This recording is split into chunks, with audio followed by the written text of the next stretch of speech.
Joe Biden's COVID focus now turns to children. Are mandates far behind? Ahead, we'll talk with one reporter who fell victim to mandates, and we'll get a fix on what parents think of the jab for their children. And we're a year away from the midterm elections. Later, attorney, Victory News contributor John Graves joins us to give us some very interesting insight and predictions. But first, let's go to Mike Garofalo with tonight's top stories. Mike? Pretty much every major decision Joe Biden has made since taking office has resulted in a disaster. The fallout, a USA Today poll, shows the president's approval rating at just 38%, the lowest of the Biden presidency to date. On Inauguration Day, it stood at 54%. Reuters correspondent Jeff Mason brought up Biden's collapsing numbers at a press conference today. Here's the official White House reply. The president was also asked this last Tuesday, and he wants to make sure that we deliver for the American public, and that is what we're going to focus on.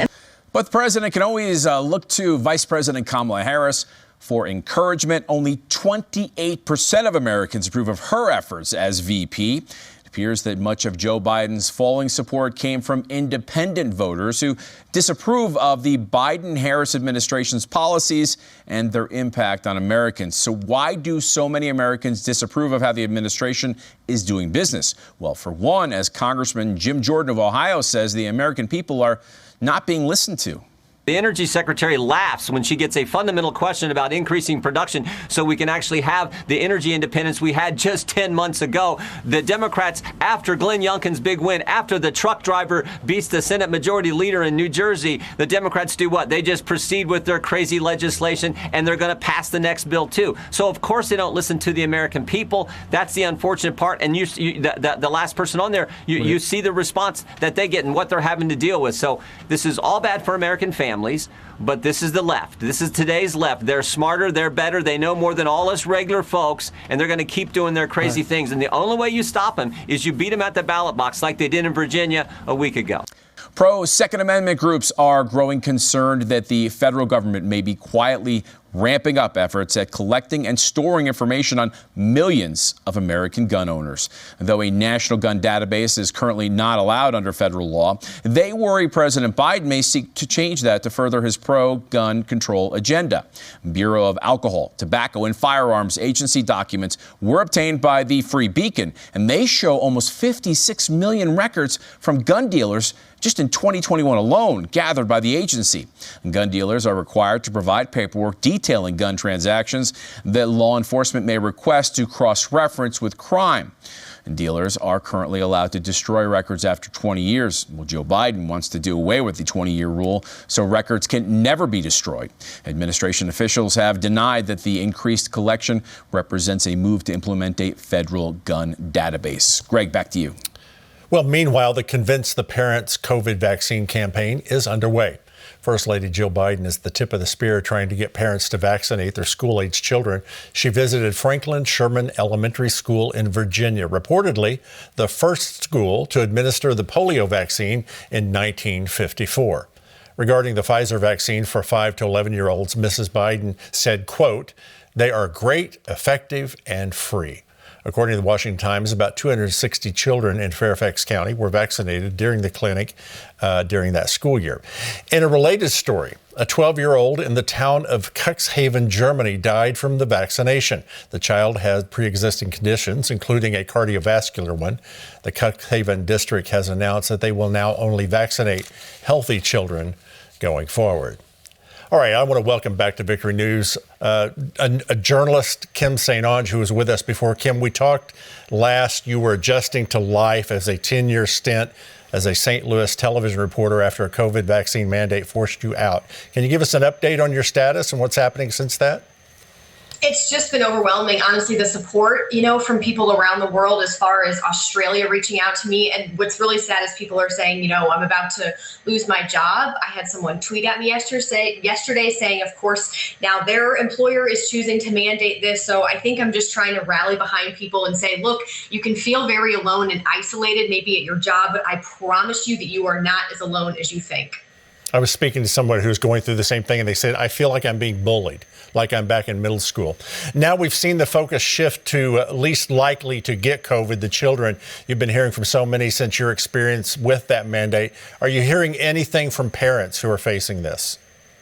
I haven't heard specifically from parents, though I have seen it even from friends I'm connected with on social media who are very, very excited about the chance to get their children who are vaccinated.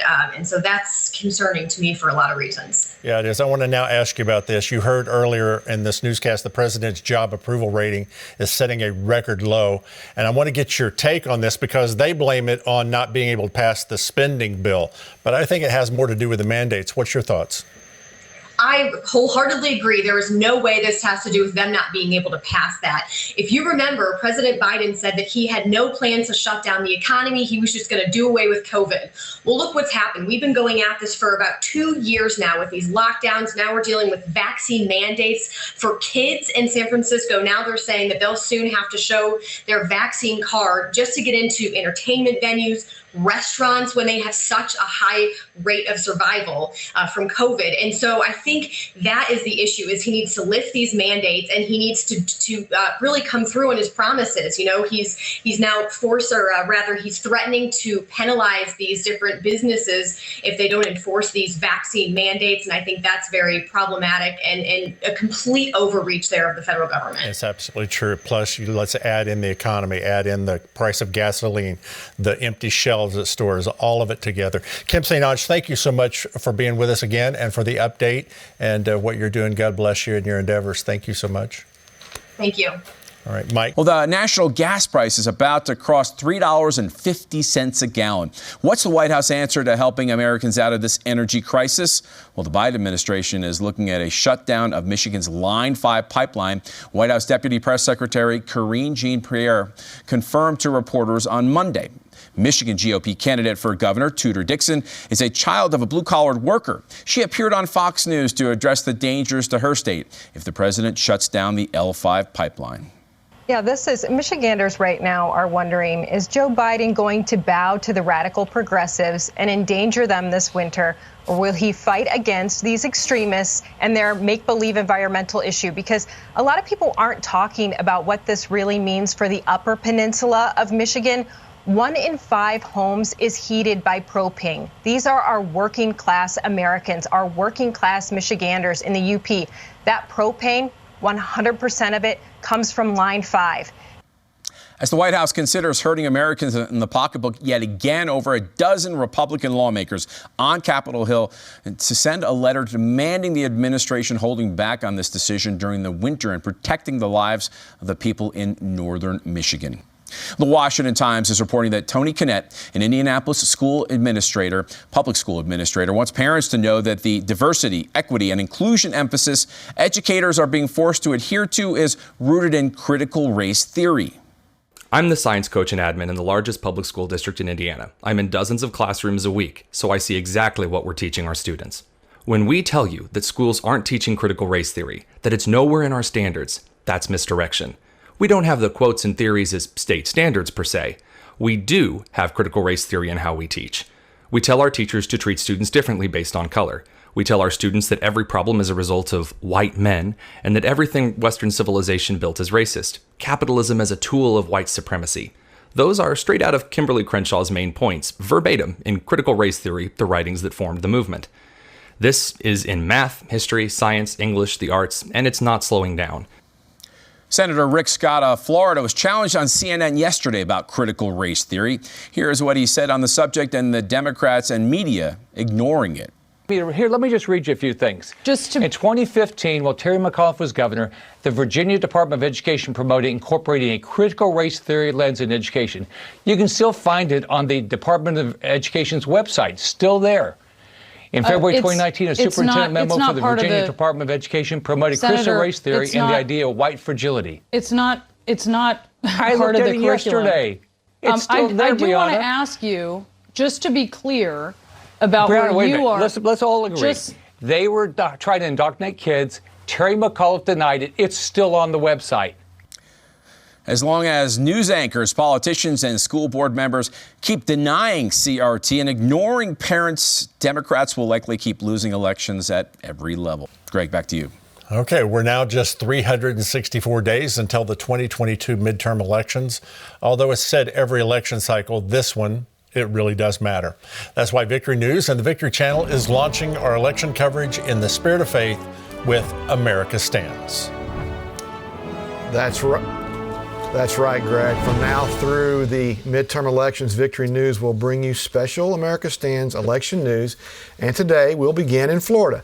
Republican Ron DeSantis has begun his run for a second term as governor of the Sunshine State.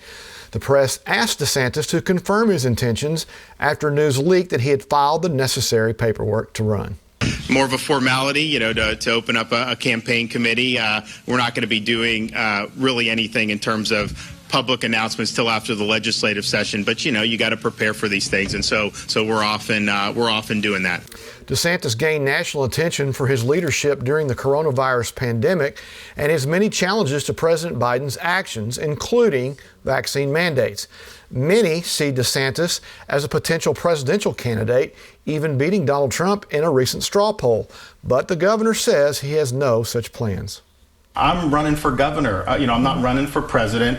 People, have different views about what they want to see, but at the end of the day, if you look, I do my job. And I think the reason why there's people, Republicans across the country, that look to me is not because I'm out there campaigning or trying to seek other office. It's because they see me leading and getting things done here, and they wish more Republicans would actually do it. DeSantis says he will focus on beating the 15 other challengers who have filed to run against him. Greg? Okay, well, the race for governor in New Jersey isn't settled yet, with Republican challenger Jack Ciattarelli considering a possible recount. The close race took Democrats by surprise, but Governor Phil Murphy is asking him to concede. There are still about 70,000 provisional ballots left to count and an unknown number of vote-by-mail ballots, which election officials were still receiving. Listen to this. Through Monday, Murphy's currently just under 65,000 votes ahead of his Republican challenger, who says waiting one more day or two until all votes are counted shouldn't be controversial. Ciattarelli has not made any allegations of fraud or justification for waiting for a possible recount. Tim, back to you. All right, we want to bring in attorney and Victory News contributor John Graves. Hey, John, given the results of the Virginia election last week, what is at stake in the next year's midterms?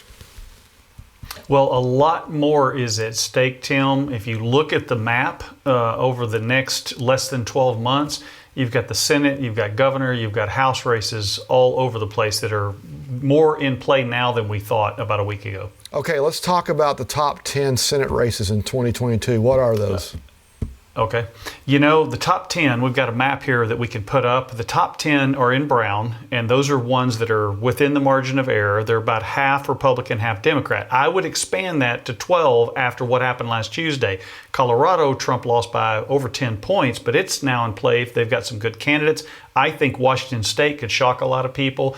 There's a candidate up there, Smiley, that's really impressive, running a strong campaign. And that state actually voted 20% against Trump, but then 8% for a Republican Secretary of State. So they're very independent minded. So I think the brown states plus the two light blue ones are the ones that I think you're gonna need to pay attention to. Okay, John, I want to ask you this real quickly, because we've noticed that the pushback movement to this overreaching federal government has been at the state level. So let's talk about state races for governor and other state offices there. Yeah, I think you've got another top 10. There was a blow today on the Senate, but probably good for the governor up in the New Hampshire area with Sununu deciding to stay out of the Senate and run again for governor. But these are the top 10 governor races, and you'll notice 7 of those are overlapping.